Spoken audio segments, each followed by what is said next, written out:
Vest Pocket Musicals. Begin. That's Hi, I'm Nash Spence, I'm Spencer Hansen. and this is where we do Vest Pocket Musicals, a thing that we made up where we take short stories by people and then we're gonna go to the piano and read the short story dramatically and then write music to go with it. So far as we know, nobody's ever done this, and we think it's a cool idea. We think it's going to be fun, and hopefully the music's good and people like it. Today, in order to get this going, what we're going to do is go on Wattpad, and we are going to find a short story. So I've written stories and put them on Wattpad before. I've taken them down since then because I was discouraged by my ability to do well on Wattpad, but hopefully this will help other people do well. Here's one: terrifying Horror stories, nice. short horror stories. Are you bored to death with the same old everyday horror stories? I am. That's I know I am. I know I am. I always am bored of that. 300,000 views. We want to do a 300. What do you guys think, Dave? Dave wants to do horror. Check horror. Yeah, Spence is getting in the mood right now, dude. Let's see. Here's one called I Rape Cats. We're going right for the most provocative by thing. by Right away. Hot Story Triple X. Come check this one out, dude. You gotta help me pick this shit. Look at this kid. I'm thinking of music for the already thinking He's ahead. a kid. Everyone's a kid. We turned 31 and we're still We're a a kid. kid. All 4 of our viewers are kids. Woo! Well, we lost one with that comment. The Cabin. How about this? Just a creepy short story. The Cabin. What we're gonna do now is we're gonna take this story by Louis Daniels, who only 79 people have seen, and we are going to try to make it into a miniature Vest Pocket musical.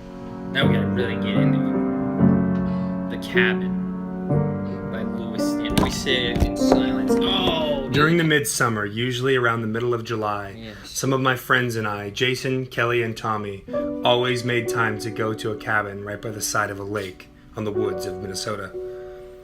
Throughout our young years, we would always go there, accompanied by Jason's dad, and sometimes a few of our dads as well. Once we were juniors in high school, we felt we were old enough to go to the cabin all by our own. I've been to this cabin 1,000 times throughout my life, and nothing had ever happened. The older I got, the easier it was to sleep. But, you know. I feel like this song is called "Going There by Ourselves." How about that? We've been here 1,000 times. Okay, been there 1,000 times. Okay. He's allegedly been to this cabin 1,000 times. Face from this. I've been there to the cabin only 1,000 times. My dad used to say we couldn't go there alone without him.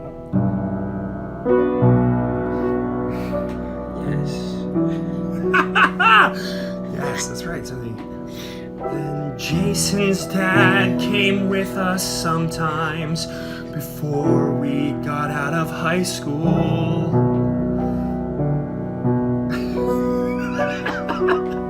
It's really hard for us not to do a comedy version, but it's pretty comical so far. The actual content is comical to us. We're gonna switch away from comedy. We're gonna take it.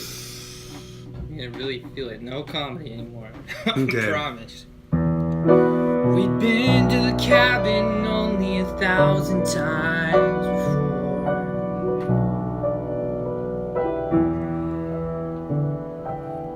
And Jason's dad. And Jason's dad used to take us to the cabin.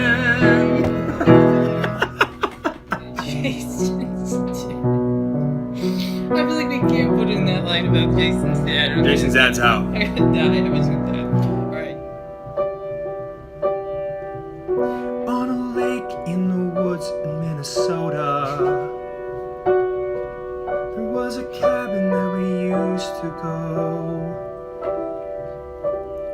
We used to go to with our dad and Jason's dad too. God damn it.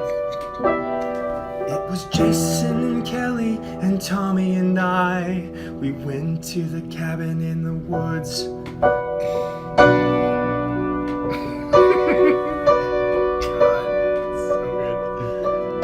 In my mind, always had the tendency to run around when I was sleeping there with Jason's dad and my dad and Tommy and Kelly and Jason and his dad were there On some random lake in Minnesota.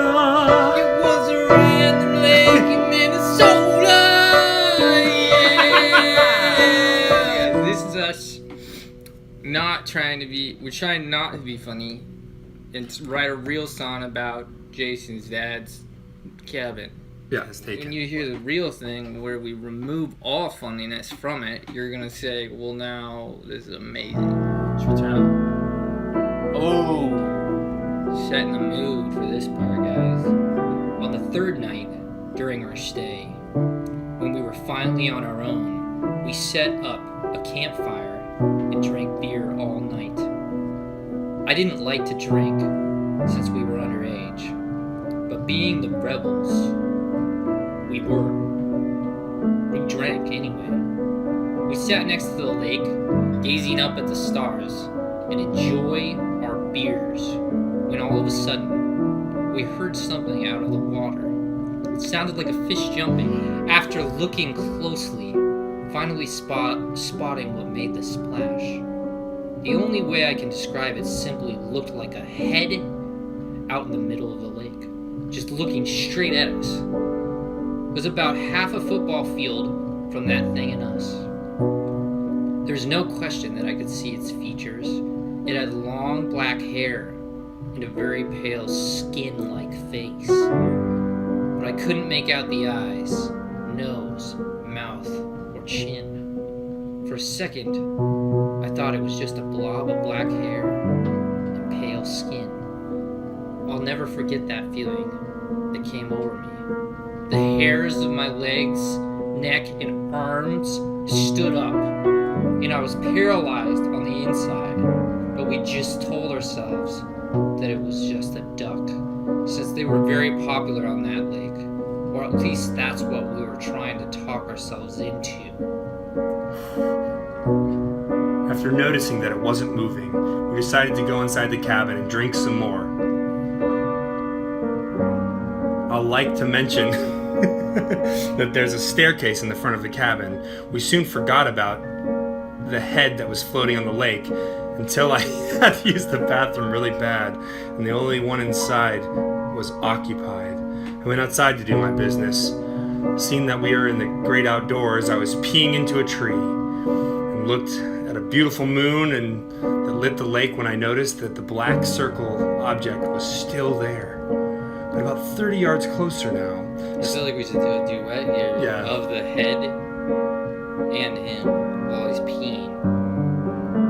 Do you want to Look over there, it's a head, looks like a head. Floating on the lake. Looks very weird. Maybe it's a duck, or a goat, or a bat, or a snake. It's floating on the lake. Floating on the lake. I'm floating on the lake. Let us go back to the cabin now. 'Cause we're scared, we're not scared. We just need some more drinks. On the lake, it's floating on the lake. On the lake, I'm floating on the lake. Yes. It's a con. I turned it into comedy. Every bathroom's occupied. I've gotta go outside. I need to relieve my bladder outside, but not in the lake.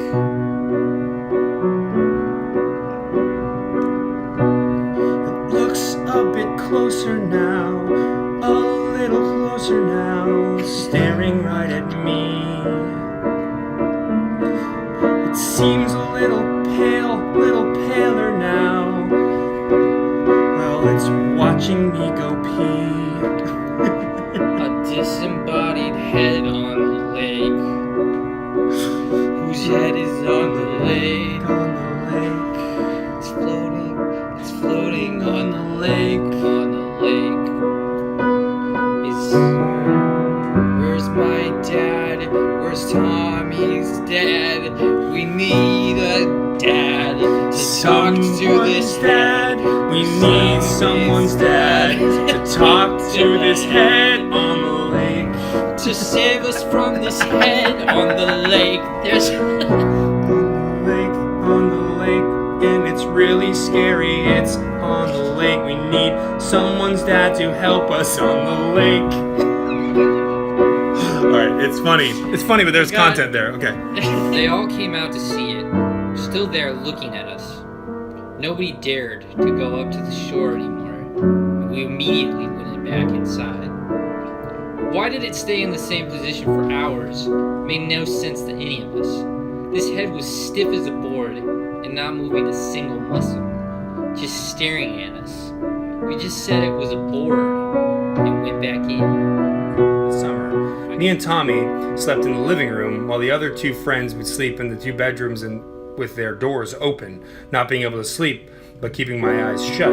I began hearing someone walking up the stairs to the cabin. I thought I was going to ship bricks.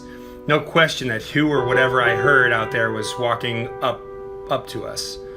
But it never got to the door. It just kept walking up the stairs like someone not making up their mind to go inside the cabin or walk away. I was startled to see my friend Jason walk out of the room and say, "We need to leave." He told us that when he was turning sides on his bed to get more comfortable, he saw someone peeking in at the top right of the window and quickly shifted out of view. He said that he saw one eye, pale skin, and long black hair.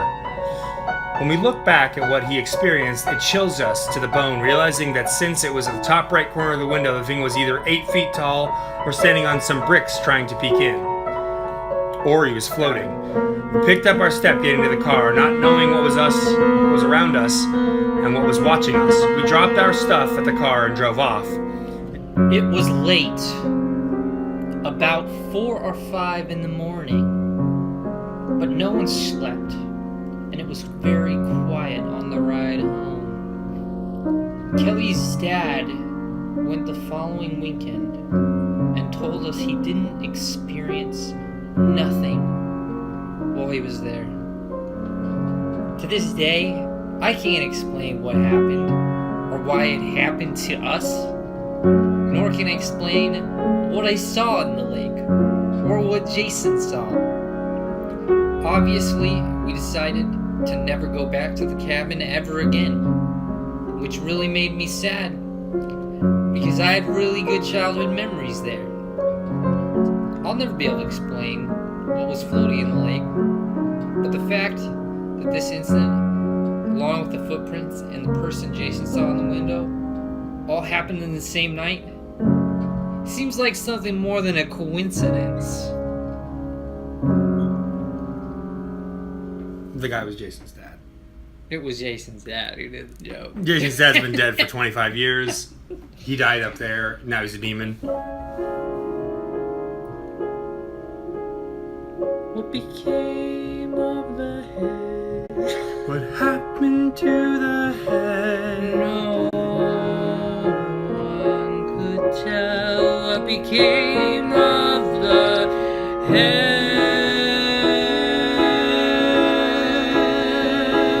On the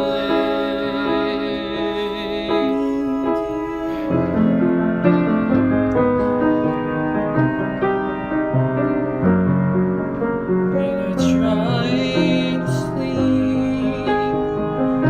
It's haunting me.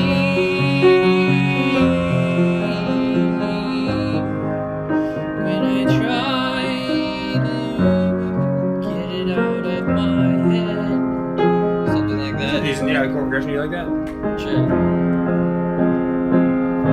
I've got one thing in my head. And that's a floating head in the cabin time. There are things you can't explain. That's pretty good. There are things you can't explain. They will haunt you while you sleep. Yeah, that's nice. Explain that will haunt you. Jason, while he sleeps without a curtain on the window. Change it up something. Yeah. On the wind. Oh wait. On his window, on his window. I'll never make it back to the cabin. It's got me. It's wrong chord. Wrong Never chord. make it back to the cabin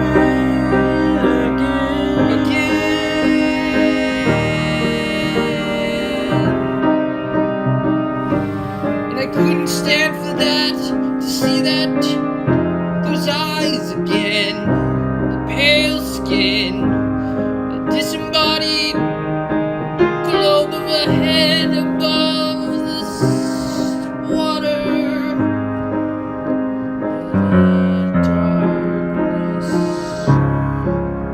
And the darkness.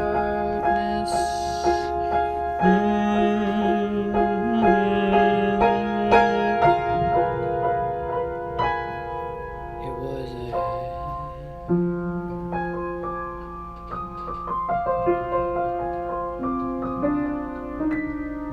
Well, that was pretty much it. We'll probably take these songs, tone them up a little bit, and then we'll get it into the podcast version. Yeah, you saw the initial setup, the very beginning of this fledgling idea that is Vest Pocket Musicals. Fledgling.